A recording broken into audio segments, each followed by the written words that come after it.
Então vamos lá. Agora o nosso tópico de estudo é estabelecer a diferença entre corrupção passiva privilegiada e prevaricação, para que na hora que vier na prova de vocês, venha a letra fria da questão e se você não estiver preparado, não tiver tido contato com esse tipo de abordagem, acaba se confundindo. Mas a partir de agora vocês estarão aptos a fazerem essa distinção tranquilamente. Acompanha comigo aqui na tela que, enquanto na corrupção passiva privilegiada, o que motiva o agente é o pedido ou influência de outrem, na prevaricação, a motivação está ligada à satisfação de interesse ou sentimento pessoal. Essa é a principal diferença. Então, pessoal, atente aqui comigo. Na corrupção passiva privilegiada, nós temos pedido ou influência de outrem. Na prevaricação, nós temos satisfação de interesse ou sentimento pessoal. Acabou. Isso aqui você já mata qualquer questão que vier na prova, porque ainda que seja um caso concreto que apresentem para vocês, nesse caso concreto apresentado na prova, será possível você inferir, você constatar se ali estamos diante de algum funcionário que está cedendo a pedido ou influência de outrem, ou se o funcionário está praticando a transgressão para satisfazer interesse ou sentimento pessoal. Ponto final. Resolve qualquer questão envolvendo este assunto. Prevaricação imprópria é o tipo penal que passaremos a estudar agora. Esse nome iuris, esse nome prevaricação imprópria não está no Código Penal, é um nome dado pela doutrina, e é lá no artigo 309-A que vem descrita a conduta, que diz o seguinte: deixar o diretor de penitenciária ou o agente público de cumprir o seu dever de vedar ao preso acesso a aparelho telefônico,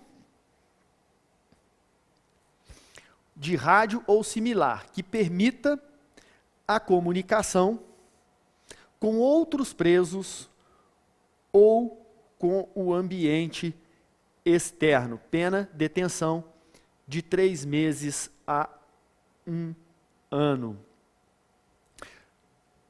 Aqui nós temos uma figura típica equiparada à prevaricação e que tem por finalidade proteger a administração pública contra desvios de funcionários que violam o dever funcional e colocam em risco a segurança interna dos presídios e estabelecimentos penitenciários, assim também como a segurança externa da sociedade, ao permitirem que presos tenham acesso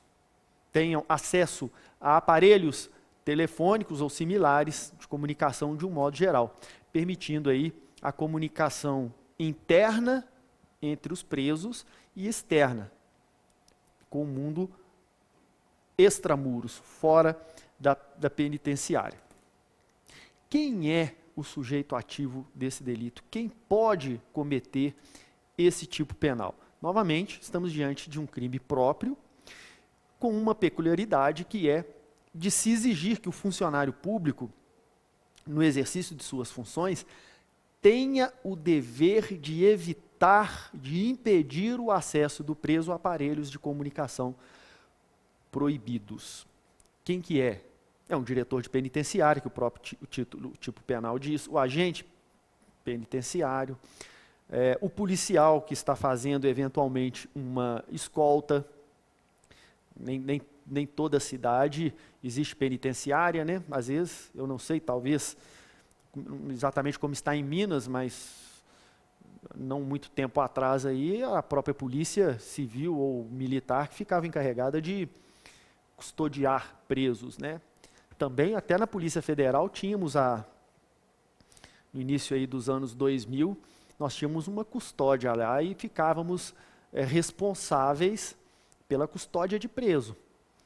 Então, um agente federal que trabalhasse na custódia de preso e, porventura, não cumprisse o seu dever funcional de impedir ou evitar o acesso dos presos que lá se encontravam a aparelhos telefônicos similares, rádio ou qualquer coisa que o valha, ele estaria incidindo nesta norma penal. O sujeito passivo imediato é o Estado e, secundariamente, a sociedade. Gente, esse tipo penal, ele sanciona a conduta do funcionário que deixa de cumprir o seu dever funcional de impedir o preso de ter acesso ao aparelho de telefone celular ou um meio de comunicação. E aí, como eu já falei no início da abordagem desse tipo penal, essa comunicação não importa. Ela pode ser interna como pode ser externa. O fato é, o preso não pode ter acesso a aparelho de comunicação. Cabe ao agente público, ao funcionário público, ao diretor de penitenciário, ao agente penitenciário, cumprir o seu dever fiscalizando para impedir que os presos tenham acesso aos aparelhos de comunicação. E aí eu trago uma pergunta para vocês. Acompanha comigo aqui na tela. E se o funcionário público, ao invés de apenas permitir o acesso ao aparelho pessoalmente, entregá-lo, ou então deixar de retirar do preso o aparelho que está em sua posse? Veja bem, a obrigação do funcionário é impedir o acesso. O tipo penal fala que vamos dar uma lida aqui nela.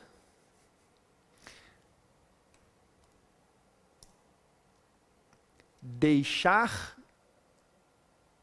o diretor de penitenciária ou agente público de cumprir o seu dever de vedar ao preso o acesso a aparelho telefônico. Então, o que a lei está falando aqui é deixar de vedar, de cumprir o seu dever de vedar. Está muito claro.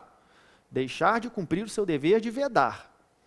A pergunta maliciosa que trazemos para vocês é: e se o funcionário público, ele entregar, olha só, ele não está deixando de vedar, não, ele está indo além, ele está entregando o celular, ou então está fazendo vista grossa, ele viu que o preso está com o celular e não faz nada, ele não toma.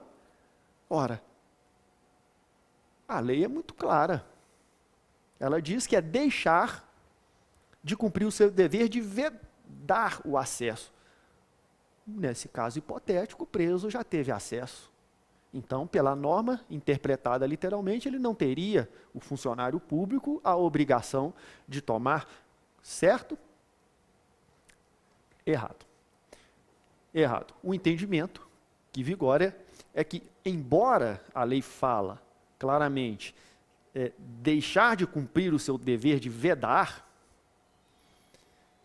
quando o funcionário público ele se omite em tomar o aparelho que já se encontra na mão do preso, de certa forma, ele está deixando de cumprir o seu dever de vedar o acesso. Então, a partir do momento em que ele deixa de tomar ou que ele faz vista grossa, ele está indiretamente deixando de cumprir o seu dever de vedar. Este é o raciocínio, por exemplo, defendido por Guilherme de Souza Nutti. Portanto, meus caros, até mesmo a conduta de fazer vistas grossas por parte do funcionário público caracteriza o delito em tela. Avançando na nossa disciplina, falaremos agora dos crimes praticados por particular contra a administração em geral. E o primeiro dos delitos, agora tem muita coisa interessante para a gente trazer aqui, o primeiro dos delitos é o delito de resistência. Diz o artigo 329 que opor-se à execução de ato legal mediante violência ou ameaça a funcionário competente para executá-lo ou a quem lhe esteja prestando auxílio, pena detenção de 2 meses a 2 anos. Primeira coisa a ser observada neste delito em estudo. Estamos falando aqui de uma resistência passiva. Acompanha comigo aqui de novo na tela. Opor-se à execução de ato legal mediante violência ou ameaça de funcionário competente para executá-lo ou a quem lhe preste o auxílio. O que é resistência passiva? Oh, gente, desculpe, eu falei que o delito aqui é resistência passiva. Não, o delito aqui é uma resistência ativa, pressupõe uma ação por parte da pessoa que viola a norma. Primeiro vamos entender o que vem a ser essa resistência passiva. Resistência passiva é justamente quando o autor, ele não pratica nenhuma ação. É quando o autor não usa de violência, ele não usa de ameaça. Então, a resistência que caracteriza o delito em tela, ela tem que ter uma natureza ativa, não abrangendo, portanto, a chamada resistência passiva. E aí tem as histórias interessantes, né? Por exemplo, para vocês entenderem que diabo é esse de resistência passiva, lá na minha cidade, o Conselheiro Lafayette, quando eu era adolescente, sempre em toda a cidade tem aquelas figurinhas assim conhecidas da população. E lá em Lafayette tinha vários. Dentre eles tinha um sujeito que ficava lá na praça, dançando, sempre alcoolizado, mas era uma figura até de certa forma querida por todos. O nome dele era Tetengo. E o Tetengo dava show nas madrugadas de sexta e sábado e domingo, né? Sempre figurinha presente lá na praça. Uma vez, eu não sei se ele fez uso de drogas ou de bebida alcoólica, e ele resolveu simplesmente sentar no meio da rua. E o Tetengo, ele era um cara trabalhador, ele era ajudante pedreiro, carregava esses latão de... magrinho, mas forte. Muito forte. Então carregava esses latão de cimento como ajudante de obra, né? Trabalhava eventualmente também em borracharia, pegando martelo pesado, então ele era uma pessoa muito resistente. E um dia ele resolveu, acho que com os cornos cheios de cachaça, sentar no meio da praça lá, impedindo a passagem dos carros. Os PM chegaram lá e ele não quis sair e tiveram que fazer uso da força. Quando vieram tentar prendê-lo, o que o Tetengo fez? Agarrou num poste lá. Menino! Quem tirava o Tetengo do poste lá para levá-lo? Não conseguia, porque o homem tem uma força incomum nos braços. E foi difícil. Tiveram que participar ali da prisão dele, uns 4 policiais, para conseguir tirá-lo do poste e fazer a prisão. Então, nesse exemplo que eu estou citando para vocês, é um caso típico de resistência passiva. Ele não usou de violência contra os policiais. Ele não fez grave ameaça, simplesmente se agarrou no poste. Como seria o caso também, como exemplo de resistência passiva, aquela pessoa que sai correndo. Então aí não há também emprego de violência de qualquer natureza. Simplesmente se evadiu, correu. O delito em tela fala de uma oposição à execução do ato utilizando-se de violência ou ameaça. Esta violência e esta ameaça, elas devem ser usadas como meio para se evitar a prática do ato funcional.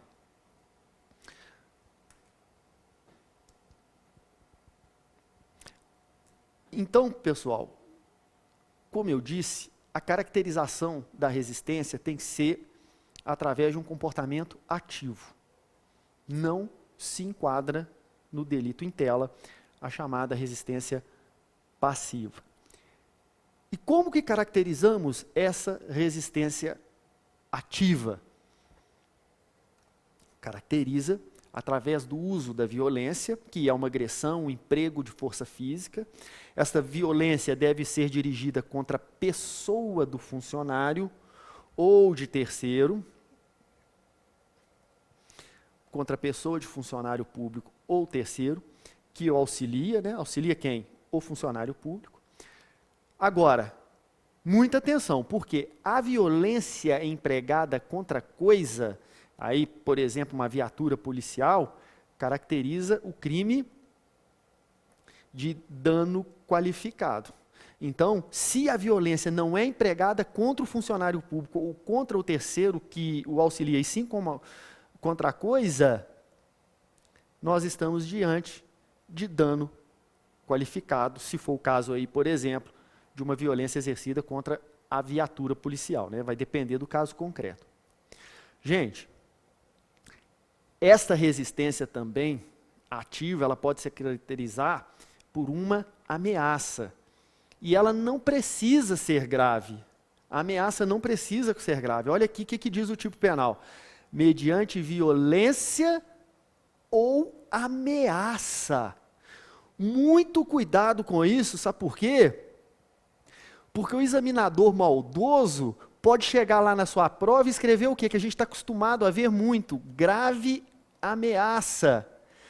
Normalmente, quando os tipos penais do Código Penal fazem menção ao elemento ameaça, ele traz junto esse predicado aqui de grave. Normalmente a ameaça não vem sozinha. E aí, o examinador muito maldoso na sua prova joga uma questão falando que caracteriza para caracterizar a resistência, temos que estar diante de violência ou temos que estar diante necessariamente de violência ou grave ameaça. Aí você, opa, facinho, marca lá como certa. Errado, porque essa ameaça não precisa necessariamente ser grave. A simples ameaça, ainda que não seja grave, caracteriza o delito em tela. Muito cuidado com isso. Nossa mente está acostumada a ver violência ou grave ameaça. É quase que intuitivo. Aqui não. Aqui é ameaça e ponto. Então não pode errar isso na prova. Se a violência for empregada após a realização da prisão, aí poderemos estar diante do artigo 352, que é evasão mediante violência contra a pessoa. Então, a violência tem que ser exercida contra a prática do ato do funcionário público. Se for depois, pode caracterizar um outro delito, que é o caso do artigo 352. Vai depender do caso concreto. O que é um ato legal? O ato a ser resistido a ponto de ser qualificado como crime, há de ser um ato legal. O que a lei proíbe é a resistência contra ato legal. Se o ato for arbitrário, se o ato for ilegal, a resistência pode ser legítima. Por exemplo, alguém que vai cumprir uma prisão sem estar munida do respectivo mandado e sem que seja hipótese de prisão em flagrante. É um ato ilegal. Então, nada há de errado em se resistir à prática de um ato ilegal. Para ser legal também, o ato tem que ser emanado de um servidor público, de um funcionário competente, que tenha atribuições para praticar esse ato. Então, a legalidade diz respeito não só ao conteúdo do ato, como também à sua forma, à sua competência, às atribuições. Porque senão, configura ato ilegal. A assistência prestada pelo particular, porque vocês lembram lá no tipo penal que ele fala, resistência empregada contra o funcionário público ou contra alguém que ele auxilia. Então tem um terceiro ali auxiliando. Esse terceiro, ele pode prestar o seu auxílio a partir de uma solicitação do funcionário público, mas também pode ser voluntariamente sem que o funcionário tenha pedido. Repetindo, o terceiro pode ajudar o funcionário público a praticar o ato sem que o funcionário tenha pedido. E aí a oposição da resistência, mediante violência, por exemplo, contra esse terceiro que voluntariamente está ajudando o funcionário público, pode caracterizar o delito de resistência. Agora, uma questãozinha interessante é, o Código de Processo Penal diz que o particular pode realizar a prisão em flagrante de qualquer um. É uma autorização legal para que o particular atue exercendo uma função típica do Estado, que é realizar a prisão. Pergunta-se, e se a pessoa se opõe à prática desta prisão feita pelo particular, estaria cometendo o delito de resistência? Ora, o particular está realizando um ato legal, um ato que o Código de Processo Penal lhe permite praticar, está realizando a prisão. Estaríamos diante de um delito de resistência? Não. Por quê? Porque a lei é clara ao afirmar que se trata de funcionário ou alguém que auxilia o funcionário. Alguém que atua sozinho, sem auxiliar o funcionário, não está protegido por essa norma. Não tem proteção. Não tem proteção.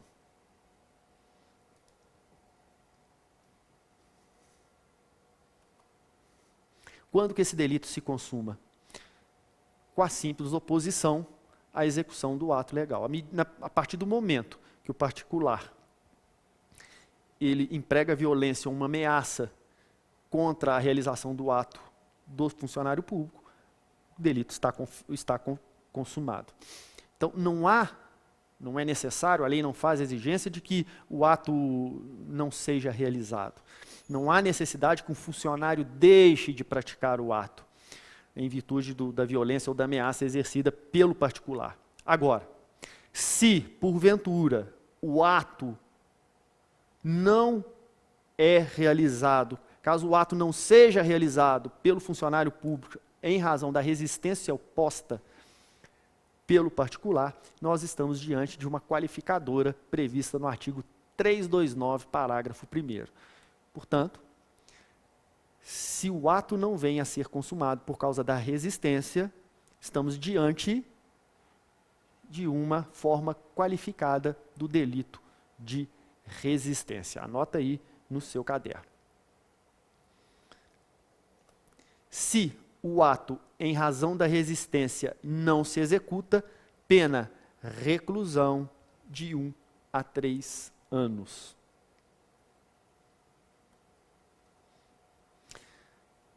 O tipo penal também prevê uma hipótese de concurso de infrações. Ele diz o seguinte, parágrafo 2º, as penas deste artigo são aplicáveis sem prejuízo das correspondentes à violência. Somente haverá concurso de infrações entre o delito de resistência e aquele originário da violência, não sendo abrangida pelo tipo penal em estudo a ameaça que ficará absorvida pelo delito 329. Vamos entender isso aqui, gente.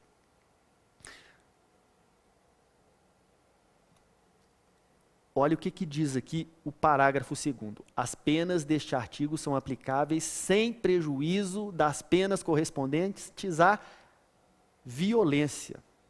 Mas e a ameaça? E a ameaça? Ora, a ameaça já é inerente ao tipo penal. Agora, quando você está diante de uma violência, essa violência, a depender da intensidade dela, pode gerar um concurso, por exemplo, com delito de lesão corporal. Ah, mas e se tratar de contravenção penal vias de fato, ou seja, aquele empurrão, aquele soco que não chega a lesionar, né? O Rogério Greco entende que fica absorvida a contravenção penal vias de fato. É lógico, na hora que se o particular, ele empurra, ele puxa o braço, ele dá um soco, mas não vem a causar lesão, essa é a violência que diz respeito ao tipo penal. Então, esse tipo de violência está absorvido. Ou seja, pessoal, o que nós temos aqui, o que esse parágrafo 2º que fala do concurso de infrações quer dizer? Ele quer dizer o seguinte: haverá concurso de infrações se da violência resultar lesão corporal, se da violência resultar morte. Agora, se a violência for vias de fato, um empurrão, um soco, algo parecido, que não chega a causar uma lesão, aí fica absorvido. Se for ameaça, absorvido, é inerente ao tipo penal. Não tem crime. Não tem outro crime, né? É só a resistência. Tranquilo? Desobediência. Diz o artigo 330 que desobedecer à ordem legal de funcionário público está sujeito a uma pena de detenção de 15 dias a 6 meses e multa. Repetindo, desobedecer à ordem legal de funcionário público, pena de detenção de 15 dias a 6 meses e multa. Qual que é a conduta aqui nesse tipo penal?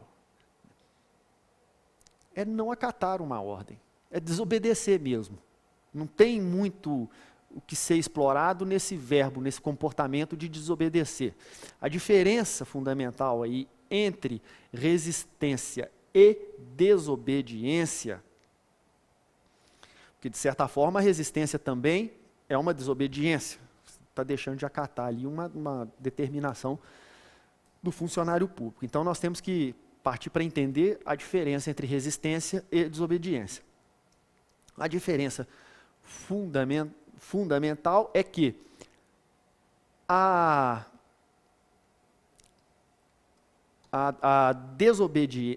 resistência é uma desobediência belicosa, ou seja, com violência, com ameaça. Então, a resistência é uma desobediência belicosa, com violência, com ameaça. E a desobediência é uma resistência passiva. É uma resistência passiva. Que ela não vem acompanhada de qualquer ato que importe violência, seja física ou moral. Essa é a diferença fundamental. Então, desobedecer é deixar de atender, é não acatar, não cumprir uma ordem legal para fazer alguma coisa que a lei imponha. Esta ordem, a exemplo do que acontece na resistência, ela deve ser uma ordem legal, do ponto de vista formal, do ponto de vista material, tem que ser emanada de um servidor público competente, com atribuições para a prática do ato, para emitir essa ordem, né? E porque, caso contrário, essa resistência do sujeito em obedecer, essa objeção dele em obedecer à ordem, não configurará o delito em tela, né? Para o STJ, só se configura o delito de desobediência, muita atenção nisso, quando há o descumprimento da ordem legal e essa ordem tenha sido endereçada diretamente a quem tem o dever de cumprir a ordem. Porque pode ser que essa ordem chega para a terceira pessoa com a finalidade de chegar ao destinatário. Se essa terceira pessoa, quem não é